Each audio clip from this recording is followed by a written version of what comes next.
Hello, everyone. Thanks for coming to the Junior Achievement of Kansas Personal Finance Symposium.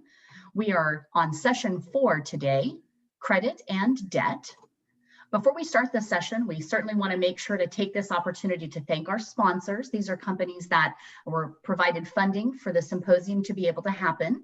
We'd like to thank United Way of Greater Topeka, Capital Federal, Security Benefit, Blue Cross Blue Shield of Kansas, Washburn University, and the Kansas Insurance Education Foundation.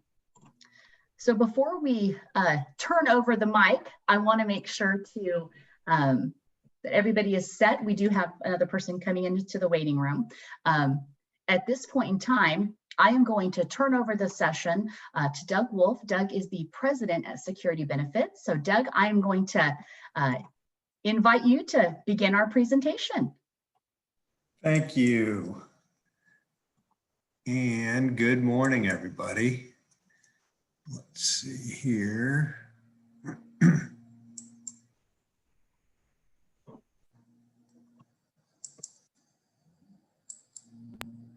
I am attempting to share my screen. It'll pop up here in a few seconds.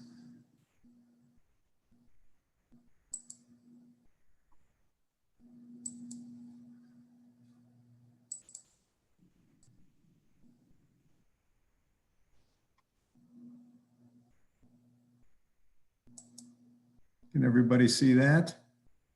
Yes, we can see it. If you could do full screen, that would be great, Doug. Yeah. Down at bottom, the little green squares, I believe. Got it. There we go. Well, again, good morning.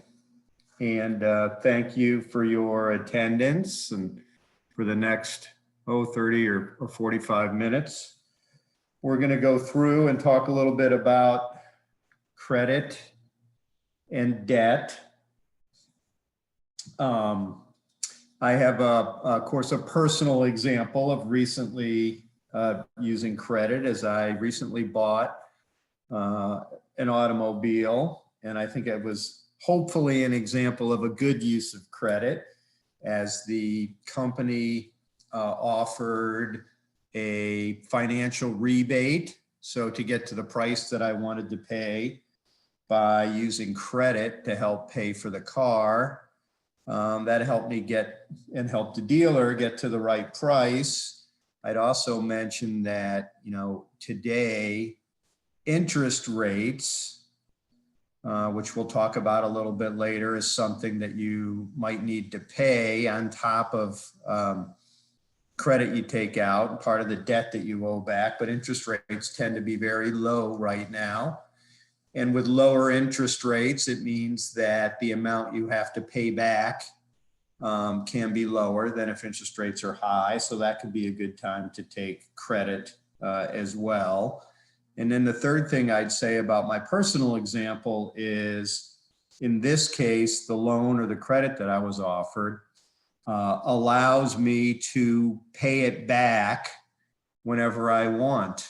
And this gets a little bit technical, but that means that there's no penalty if I want to prepay and pay back the debt as soon as I can, which in most cases is a good idea, because the longer the loan is, the more interest that you owe as you keep the debt out there, and the payment, and the harder it can be to pay back. So if you can pay back your credit fairly quickly, and certainly on time, that can be good and can lead to a good use of credit as opposed to a bad use of credit.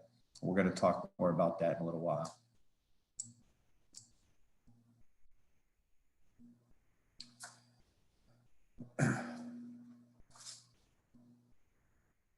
So one of the things that we want to talk about is the difference between credit and debt. Basically, credit means that you buy something now, but you get to pay for it later.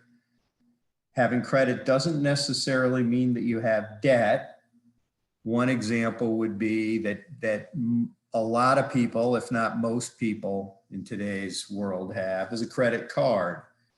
A lot of people use credit cards more for convenience. They don't want to carry around a lot of money. But each time their bill comes due on a monthly basis, they totally pay it off. And if you use your credit card and you pay it off each time on a monthly basis, you're not incurring any debt or any extra fees or interest on top of what you spent. Credit cards that you don't pay off every month, or in the case that I talked about earlier, if you get a car loan or a student loan or a mortgage on your house, typically there is debt and there is interest that you have to pay back for the point that you've borrowed the money. And so there you will have debt, and that debt can build up if you're not careful.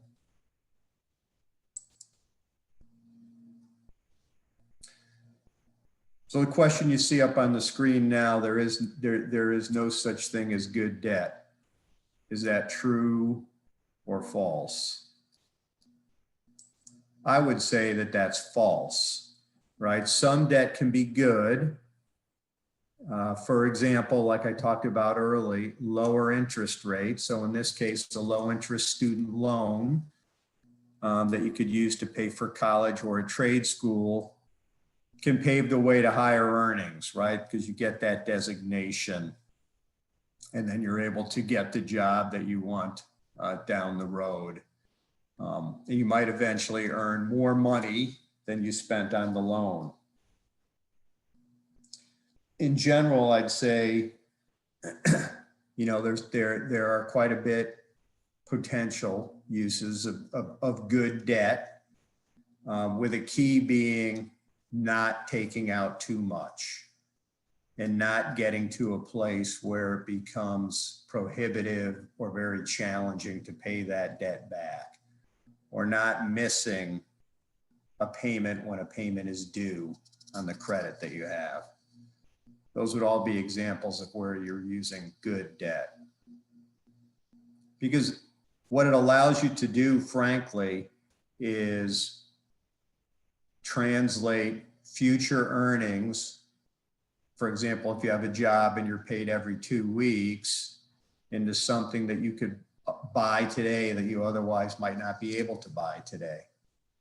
Again, keeping in mind that you can count on those future earnings and that the debt that you're building up is not too big or overwhelming to make you miss one of those payments in the future.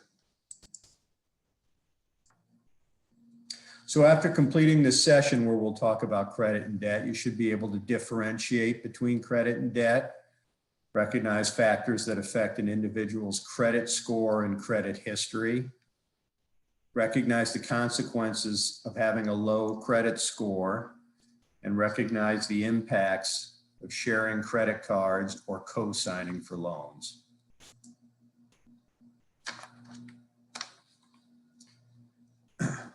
Some of the things we're going to talk about in terms of credit basics. I already talked about low interest loans on a car or tuition. Credit cards, very common in today's world, right? Used to pay for groceries, gas, or other things. And one of the benefits, one of the positives of credit can be points or rewards you can earn for using those credit cards.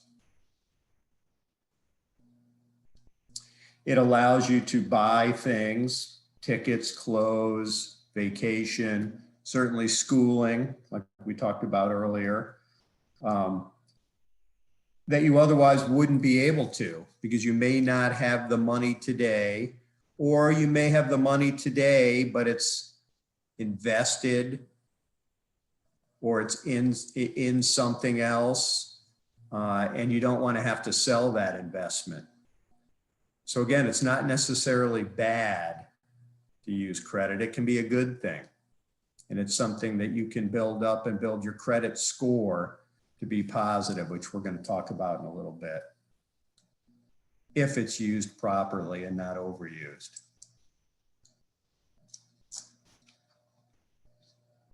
Terms we're going to talk about include credit, debt, and interest. So credit is the ability to buy goods or services, as we talked about now, but then pay back for it later.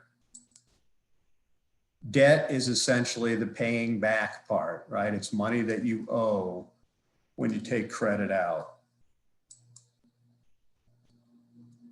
And interest is typically part of the debt. It's a payment that you owe for the use of that money, for taking the credit. A fee paid to use somebody else's money, or money earned from allowing someone else to use your money.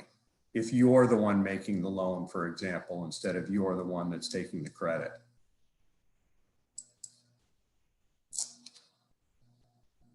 We talked a little bit about this already, right? What are the benefits of credit? What are some of the risks of credit? But I'm going to go through that in a little more detail now. So some of the benefits of credit are it allows you to buy things that you really can only pay for over time because you don't have all the money today. A benefit of using credit is if it used properly, and you're always paying it back on time, and you're not taking so much of it that you can't pay it back over time, that can help you get a good credit rating. And a good credit rating is important and maybe something that you need at a later time. And so starting out small and taking, for example, your first credit card or something else can be beneficial as long as you're paying it off and you're not building up too much debt, because that can help you later on when you might need to take a bigger loan. And who's ever offering you that loan will be checking on your credit rating. And if you have a good credit rating, you typically can get the loan, and you can get the loan with a better or lower interest rate. Another benefit of credit is you don't have to carry around as much cash with you, right? And that can have benefits in several different ways. It makes you less susceptible to a criminal act. It also makes it less susceptible to potentially losing or misplacing that cash if you're able to carry around a credit card instead of carrying around a lot of cash. And as I mentioned earlier, if you have money invested elsewhere, by using credit, it can be a way to not have to sell other investments or things that you might not want to get rid of at this point in time. Some of the risks of credit include using too much and buying things that you can't afford, underestimating the interest and the level of debt and how much things really cost. Some people, if they overuse credit, frankly, can impulse buy and not totally understand what they're doing because they don't have to put the cash out right away, but that will come back to bite them typically and make it more difficult to pay back that debt or your credit on time. Another risk of taking credit is that, life, jobs, and situations can change. A perfect example is, us going through this pandemic right now. And for people that might have used credit or built up their debt by using credit early in 2020 without knowing that the pandemic would hit, and then that could affect their jobs and their future income and make it more difficult to pay back that credit.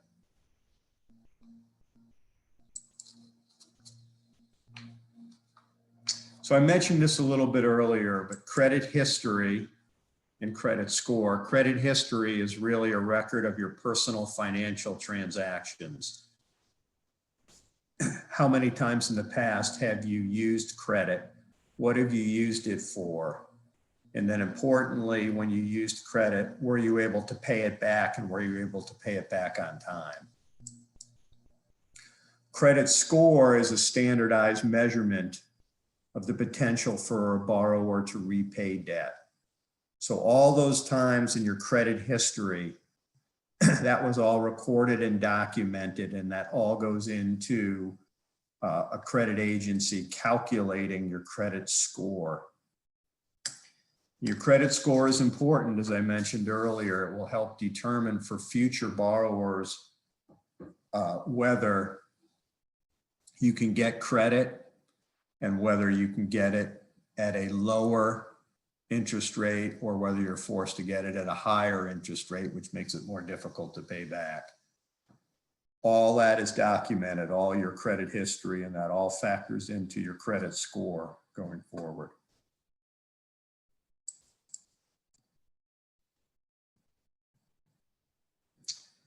Now we're going to watch a short video on the subject of credit. Understanding Your Credit Score, presented by WallStreetSurvivor.com. A credit score is a simple 3-digit number that tells lenders how likely you are to repay a loan. Here are two friends, Leslie and Andy. Leslie and Andy are both 30 years old, living in the same city, working at the same place, and earning the same salary. Leslie is fiscally responsible. She puts a portion of her salary into a savings account every month, always pays her credit card bills on time, and has never missed a payment on the mortgage of her home or her student loans. Andy, on the other hand, is a fiscal mess. Andy lives beyond his means and is always pushing the limit on his credit card and isn't afraid to miss a payment or two to buy the things he wants. Andy rents an apartment and hasn't even paid off his student loan yet. Now, if both Leslie and Andy came to a banker looking for a loan, which one do you think will get the better rate? Obviously, given their histories, Leslie is more likely to pay back the money she borrows on credit, on time. On the surface, however, Leslie and Andy look pretty similar. Same income, same job, same city. It's only when you dig a little deeper you can get to the good stuff. In order to save time, lenders invented the credit score that takes into account all of your financial history. Banks use your credit score when you apply for any loan, such as a mortgage, a business loan, a line of credit, or car and student loans. Scores typically range from 200 to 850. The higher your score, the better your credit is and the better rates you'll get. The average score in the United States is around 711. A score of around 740 and above usually gives you the best interest rates, and scores of 620 and below usually prohibit you from borrowing any money at all. A good credit score is important to get good rates on the money that you borrow. For example, given their spending habits, Leslie's credit score would be closer to 850, while Andy's would be closer to 600. If they both need to borrow $1,000, Leslie's interest rate would be closer to 5%, while Andy's could be as high as 20%. So, while Leslie's monthly interest payments would be $50, Andy's would be $200. You can build good credit by getting a credit card as young as possible, paying off your credit card in full every month, sticking with the same credit card for a long time, and never missing a payment on a loan. To learn more about credit reports and other personal finance topics, head over to WallStreetSurvivor.com.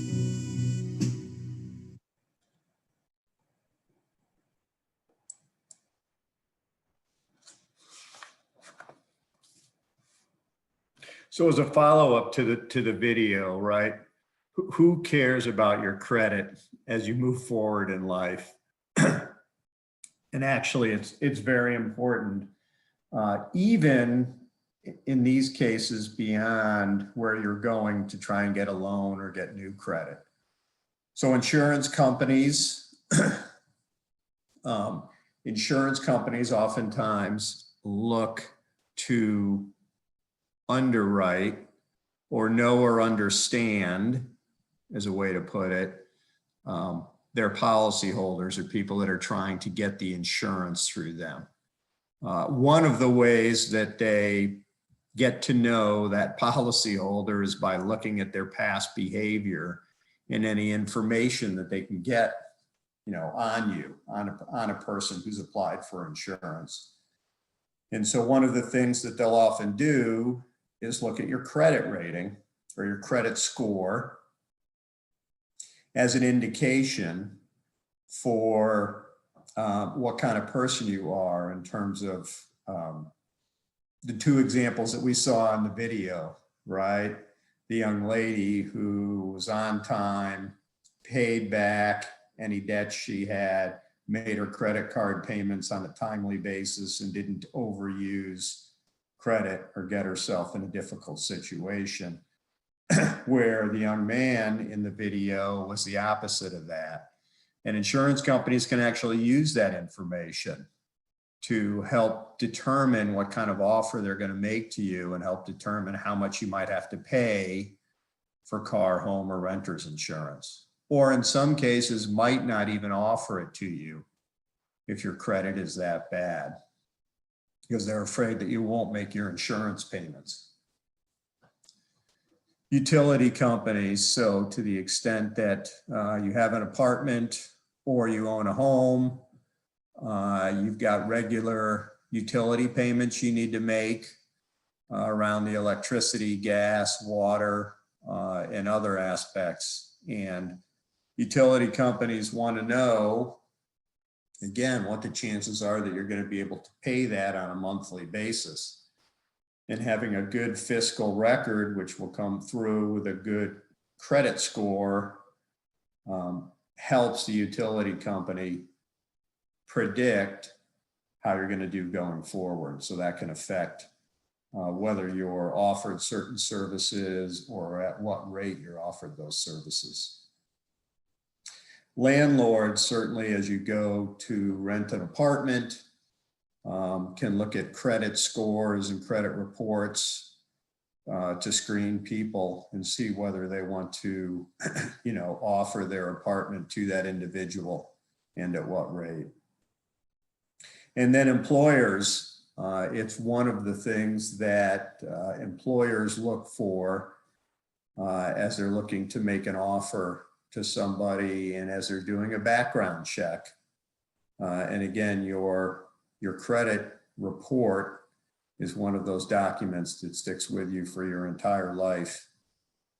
And if you have bad credit, some employers may not allow you to apply or may not offer you that job. So point being is your credit score can even be more important than just whether you're able to get a loan or not.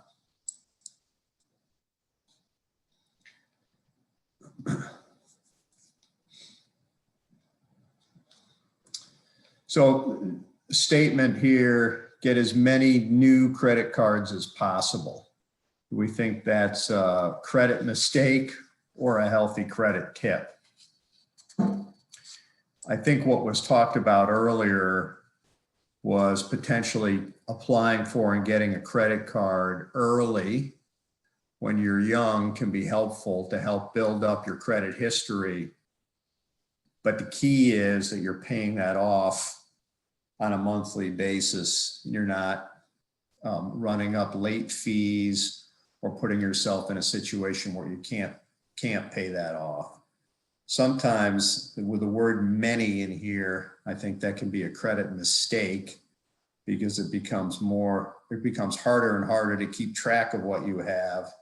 And you may be building up more and more debt, and that can make it difficult to pay the credit cards off on a timely basis and avoid late fees.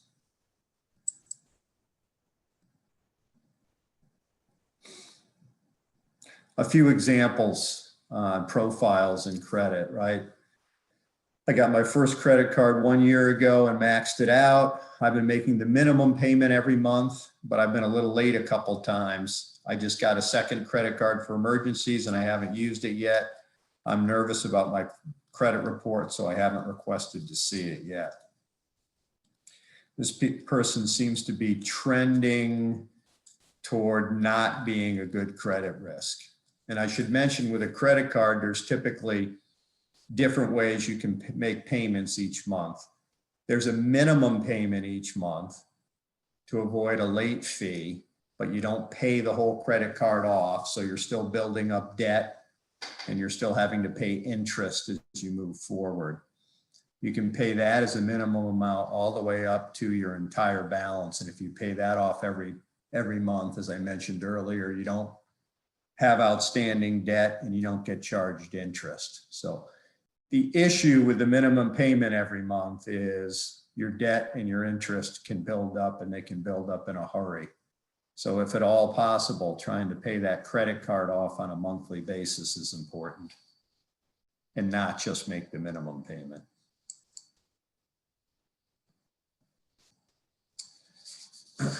Now we're going to talk a little bit about sharing of credit and co-signing for loans. So sharing credit or debt with another person is a big decision, and it's not something that should be made lightly. Why do you think someone would need a co-signer for a loan? Typically, it's because they don't have enough credit history, particularly as you're young. For example, in getting your first apartment or getting your first credit card, you might need somebody, a parent, guardian, or somebody else to co-sign, somebody that has more credit history and potentially has more current earnings. Another reason would be if you do have credit history, but your credit score is too low to qualify on their own. That's another reason why there might be a co-signer for a loan. Some examples for things that might need a co-signer are your first car loan. Some student loans certainly could require a co-signer, an apartment lease, or potentially a credit card, particularly kind of early on in your credit and you don't have a lot of credit history.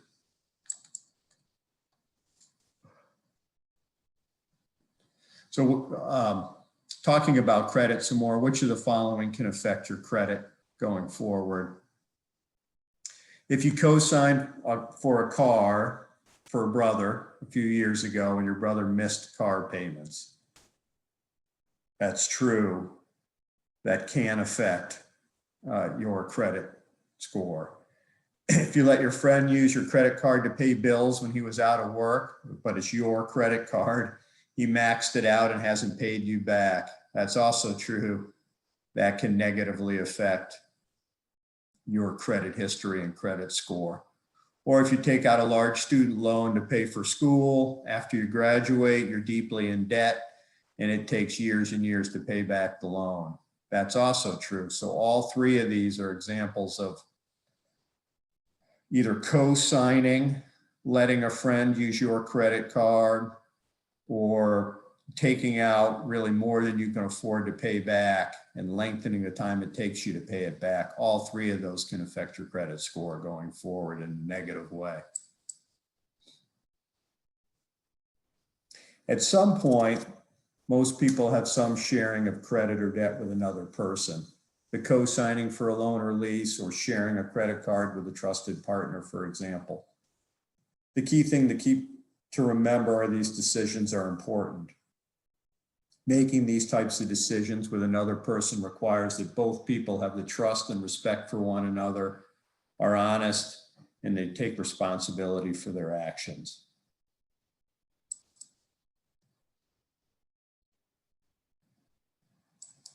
Consequences of sharing credit cards, as we talked about, when you allow someone to use your credit card or you add someone as an authorized user on your credit card, you are responsible for paying the bill, and it will affect your credit score and credit history if that bill is not paid off. If you go over your credit limit, you may be charged a fee or have your interest rate increased. And using too much of your credit limit is another way that could cause your credit score to drop. Consequences of co-signing, which we talked about. You really don't have any right whatsoever is bought, but you are responsible for the debt. If the borrower that you co-sign with doesn't pay, the lender will expect you to pay what is owed, including interest. If the co-borrower is late on a payment or misses a payment altogether, it will show up on your credit report and your credit score will drop. Since you are responsible for the loan, you might not qualify for loans you need for yourself. Or as we said earlier, it might cause you to get a higher interest rate when you try and take out a loan later on because it's affected your credit score. So the key thing to remember is any kind of sharing or co-signing can affect your credit score. And you have to keep that in mind and only do it with a trusted partner.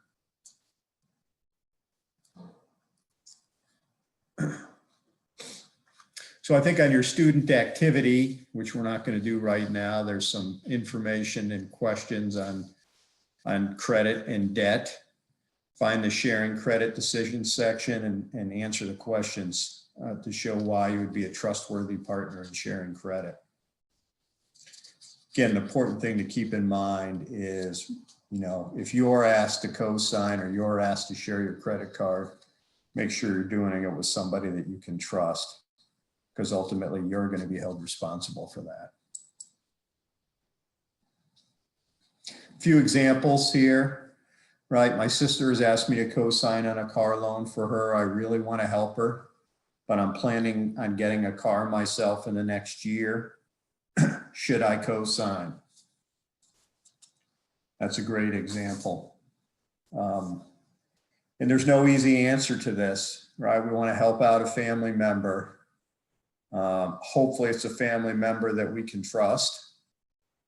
And then co-signing, might make sense. But to the extent that you're looking to buy a car yourself in the near future, you have to keep in mind that whoever you co-sign for will affect your ability to be able to take out a loan when you buy your car. My roommate and I share some expenses. She wants me to make her an authorized user on my credit card to buy household items. Should I add her? Again, it's really the same analysis and thinking here. If it's somebody that you can really trust, somebody who's responsible, and it makes it easier for you to share the household expenses, makes it more convenient, it could be something that you consider. But do not make that decision lightly, because you are going to be held responsible ultimately for paying back that credit card, and it's going to affect your credit score going forward. Last example here, my partner and I are getting serious. We are discussing long-term plans like buying a home together. I have huge student loan debt to pay off. Should I tell my partner about my debt?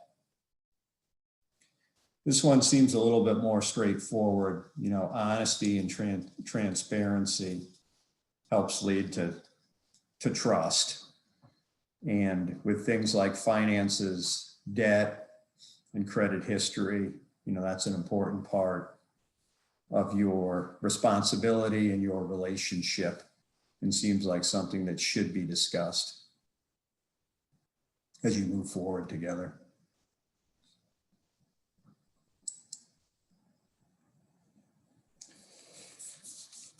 So in summary,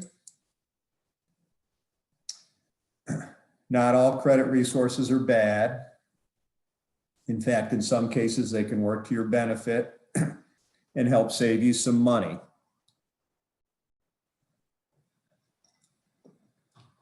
Can be a good way to build up, for example, your credit score. So in the future, for loans and other types of credit, you can take that out and you can get it at a lower interest rate. People must be careful about when they choose to use credit. It is critical to pay the debt on time. Can't overemphasize that enough, right? Credit is an important financial tool that you'll want to use most likely throughout your lifetime. But mistakes early on and mistakes that affect your credit score can be things that you pay for a long time and can affect what types of loans and credit you get pretty far into the future. A loan or an extension of credit is not based on opinion. It is based on specific criteria and a credit history. We've talked quite a bit about your credit score today and how that sticks with you as you move forward. Sharing credit or co-signing for loans for others can have long-term effects on your credit score and your ability to borrow. It should not be taken lightly.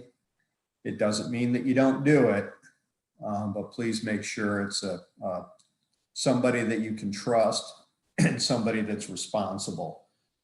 if you're asked to share or add an authorized user to your credit card, or you're asked to co-sign for any types of loan, because ultimately your credit history and your credit score will be affected.